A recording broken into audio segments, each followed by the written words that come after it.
जनाब ज़ैनब अब्बास ने इंडिया वालों से माफ़ी मांग ली है कि वो जो ट्वीट्स थे वो मैंने ही किए हुए थे और जो मेरी सोच थी वो पहले वैसी ही थी, लेकिन अब जो है मेरी सोच वैसी नहीं है। और अब जो है मैं इंडिया वालों से माफ़ी मांगती हूँ जो मेरे ट्वीट्स वायरल हुए उनकी वजह से। ज़ैनब अब्बास ने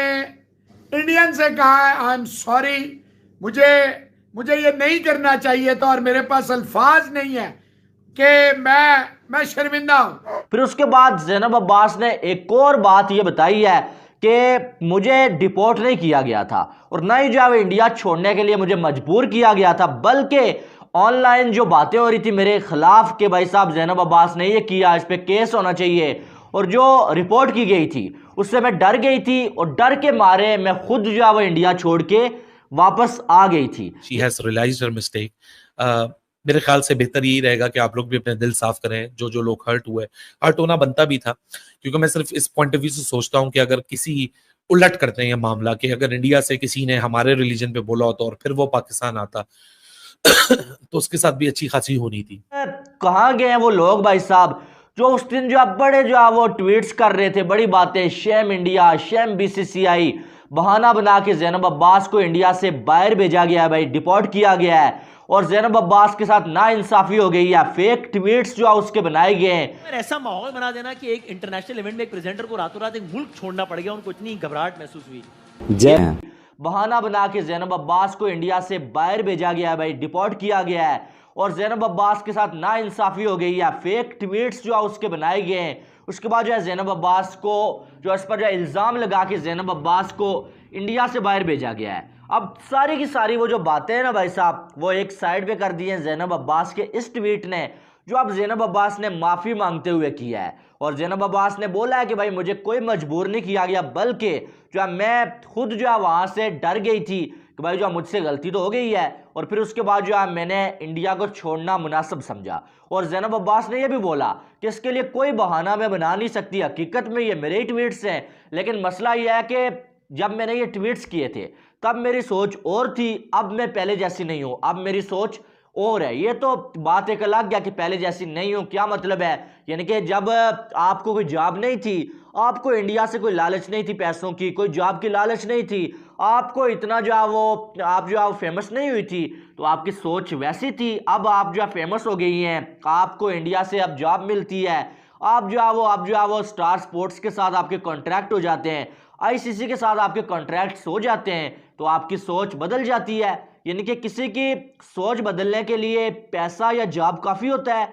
ये मेरी समझ में नहीं आया। चलें वो एक अलग बहस है, लेकिन ये जो बहुत सारे लोग बातें कर रहे थे ना कि इंडिया को शर्म आनी चाहिए भाई साहब, जो ज़ैनब अब्बास को धमकाया गया, ज़ैनब अब्बास को डिपोर्ट किया गया है भाई साहब, और ज़ैनब अब्बास की जान को खतरा था, वो सारी बातें उसने जो है साइड पे कर दी हैं कि भाई साहब गलती मेरी थी, मुझसे गलती हुई थी और उस गलती की मैं माफ़ी मांगती हूँ। बेशक ऐसी गलती की माफ़ी नहीं होती है, क्योंकि आप किसी के मजहब के खिलाफ जो किसी की ऐसी हस्तियों के खिलाफ बात करते हैं जो उनके लिए जो बड़ी रिस्पेक्ट होती है लोगों के दिलों में, तो जो वो इसकी माफ़ी तो नहीं होती है। लेकिन ज़ैनब अब्बास ने अच्छा किया कि माफ़ी मांग ली है और कम अज़ कम ये चीज़ साफ कर दिया कि यार गलती ज़ैनब अब्बास की थी। लेकिन यही चीज़ अगर वो पहले कर देती तो शायद जो मामला इतना बढ़ता ही ना। पहले इन्होंने ये बोला था कि जो फेक ट्वीट्स बनाए गए हैं भाई, मेरी बात का गलत मतलब निकाला गया है, लेकिन जब इन्होंने देखा कि अब दाल जो गल नहीं रही है, तो अब जो दोबारा से ज़ैनब अब्बास ने ट्वीट करके इंडिया वालों से माफ़ी मांग गया कि यार जिन जिनको मैंने हर्ट किया है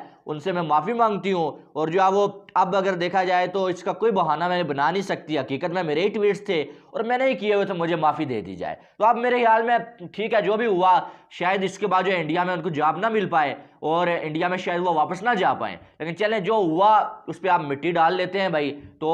कहने का मकसद और बताने का मकसद ये था कि हमारे पाकिस्तानी बड़े जल्दी जज्बाती हो जाते हैं और जो है वो किसी एक को गलत ठहरा लेते हैं, लेकिन अपनी गलती कोई मानता नहीं है। ठीक है, अब देखें, अब ज़ैनब अब्बास ने, आपने इतना उसको जो डिफेंड किया, नहीं जी इंडिया वालों ने ना इंसाफ़ी कर दी है भाई, इंडिया वालों ने जो है वो उसको मारने की धमकियां दी हैं, शेम इंडिया, शेम बीसीसीआई, पता नहीं क्या क्या बातें, लेकिन आज खुद आके उस लड़की ने आके माफ़ी मांग ली है। बढ़ते हैं ज़ैनब अब्बास की सबसे पहले बात करते हैं। ज़ैनब अब्बास ने अपॉलॉजी को टेंडर किया है and she has sent out an apology, और जो भी उनके कमेंट्स थे सोशल मीडिया की, जो पुरानी ट्वीट्स निकली थी against specifically against Hindu religion, तो उसके ऊपर शी हैज़ अपोलोजाइज्ड और उन्होंने माफ़ी मांग ली। उन्होंने कैटेगोरिकली बोला कि जो स्टेटमेंट की थी वो नहीं होनी चाहिए थी, लेकिन जो मैं पहली थी अब मैं वैसी नहीं हूँ, तो मैं रिफ्लेक्ट करती हूँ एंड अपोलोजाइज। बड़ा दिल चाहिए होता है पहले तो एक्सेप्ट करने के लिए, फिर माफ़ी मांगने के लिए। क्योंकि देखिए मैंने तो बड़ी थिन लाइन आप लोगों को उस दिन भी बता दी थी जब ये कंट्रोवर्सी आई थी कि रिलीजन और कल्चर, एटलीस्ट मेरे जैसे बंदे के लिए, हर किसी का अपना अपना ओपिनियन होता है, मेरे जैसे बंदे के लिए नो गो जोन है, नो गो एरिया है। क्योंकि मैंने उसकी वजह भी आपको बताई थी कि me being a very proud Muslim, me being a very proud Pakistani, me being very proud of my culture, ये मेरे अकेले से प्राइड लेने से कोई फर्क नहीं पड़ जाता। मैं तभी प्राउड फील कर सकता हूँ जब मैं किसी और की इज्जत करूंगा, क्योंकि मैं जब किसी और की इज्जत करूंगा तो लोग मेरी इज्जत करेंगे। ज़ैनब ने यहाँ माफी मांग ली, मामला मेरे ख्याल से अब इतना ही मुख्तसर रह गया कि she has realized her mistake. मेरे ख्याल से बेहतर यही रहेगा कि आप लोग भी अपने दिल साफ करें, जो जो लोग हर्ट हुए, हर्ट होना बनता भी था,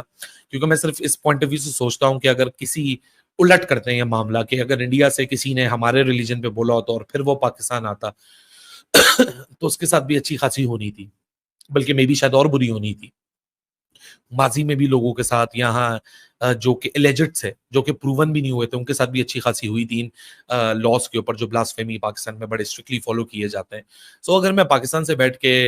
एक ऐसे बंदे को या बंदी को ये बोलूँ कि नहीं जी आपने किसी की और के रिलीजन में बोला तो ठीक बोला और ये बोला, तो मैं हिपोक्रेट हूँगा,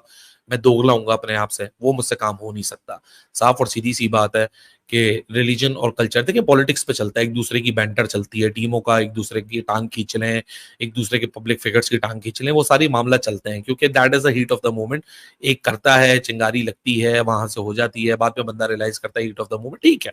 वो पॉलिटिक्स है, वो इंडिया पाकिस्तान में मामला हैं, उसमें मुझे लगता है कि किसी को दिल छोटा नहीं करना चाहिए, क्योंकि हर everybody is entitled to have their opinion. लेकिन जब कल्चर और रिलीजन की बात आती है ना, तो वो नो गो जोन हो जाता है। So very good of Zainab Abbas के, उन्होंने रियलाइज कर लिया, एहसास कर लिया, ओन किया सबसे पहले। शुक्र है वो वाली बात नहीं हुई कि जी फेक ट्वीट्स थी मेरे खिलाफ तो ज्यादती हो गई, प्रोपेगेंडा हो गया, ये सब कुछ हो गया। तो मेरे ख्याल से सबसे पहले ओन करना बहुत बड़ी बात होती है, और उसके ऊपर माफी मांग लेना वो भी एक बड़ी बात होती है। तो आई होप आप लोग भी अब दिल साफ करें। मेरे ख्याल से जो जिनके सेंटिमेंट्स हर्ट हुए हैं, इतना आसान नहीं होगा उनके लिए, लेकिन जितना आप लोगों से बनता है आप लोग भी करें। वो आप लोग